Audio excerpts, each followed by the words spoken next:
You may never have heard of the Online Safety Act, but it's something you should really know about.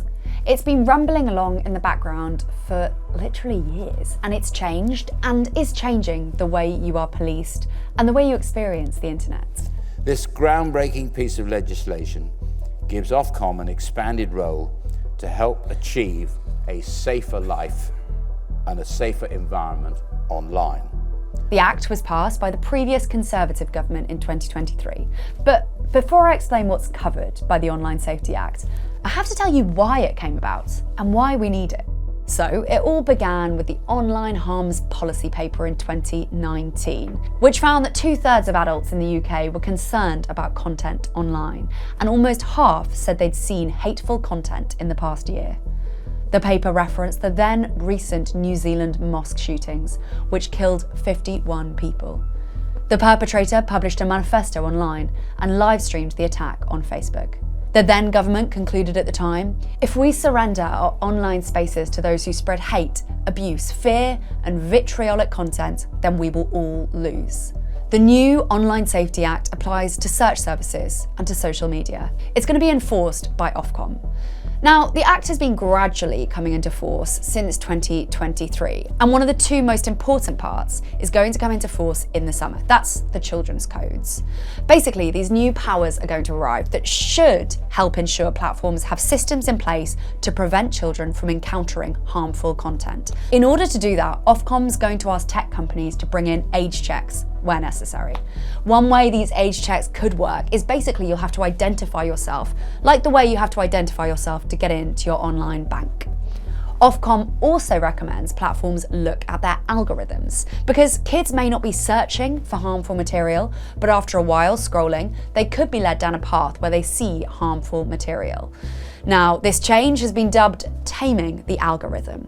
This all, of course, follows the death of Molly Russell, who ended her life aged 14 after viewing suicide and self-harm content on social media. Her father, Ian, has consulted on the proposals. As we begin to answer the consultation process that Ofcom is going through, we see that there are things where the bill is weak or could be structured in a stronger way. What is vital is no time is lost by this government in making sure that the bill is strengthened where it needs to be. As you can hear there, he doesn't think they go nearly far enough. Neither does the mother of Brianna, Esther J. What I am calling for is for there to be more research, because the term age appropriateness is being thrown around all the time, but what age is appropriate? We don't know. There have also been calls by some to include a ban on social media for under 16s. In fact, even government ministers have admitted this could happen in the future. This would follow an example by Australia. They voted to do this last year, but it hasn't come into effect yet. Now, children's charities have been mostly supportive of the Act, but many in government and outside government feel there are significant and gaping loopholes. The onus should be on the social media companies to demonstrate that their apps are safe for children to use, and if they can't, then their app cannot be used by children. Features such as live streaming, ephemeral content and recommender algorithms, tools that are frequently exploited for online abuse, are also not meaningfully addressed in the current framework. Others, though, think it goes way too far. You understand the issue it's trying to address, but I think the way it's worded, it'll end up going after people who aren't doing anything wrong. Tech bosses have been among those to warn this could harm free speech and push some companies out of business. Okay, so that's the children's codes. The other part of the Act that's going to come into play later this month is the illegal codes. This means stopping things like extreme pornography, child sexual abuse, and terrorism. And the Act puts the onus on platforms to make sure illegal content doesn't get posted. And then if it is posted, it's not promoted and is removed quickly. And there's more. New criminal offences were also introduced by the Act in January, like encouraging or assisting serious self-harm, cyberflashing, or sending false information intended to cause non-trivial harm. It's also going to make it easier for bereaved parents to get information about their children's online activity. Ofcom is, of course, the regulator, but what can Ofcom do if platforms don't protect their users? Well, they can be fined up to £18 million or 10% of their qualifying worldwide revenue.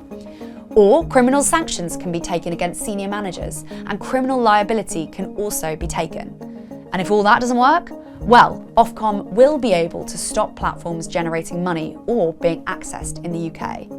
How much is this all going to cost? Apparently about £70 million a year for Ofcom. And eventually, to raise that money, Ofcom's going to look to charge tech giants like X, Meta, Google, Microsoft, Apple, and TikTok about 0.02% of global revenue. Tech companies are unsurprisingly not thrilled about this. Now, ministers aren't completely happy with what this act looks like. It's been described to me this isn't a full stop, but if they tried to unpick it when they came into government, it could have delayed action. I'm not going to make any arguments today against action.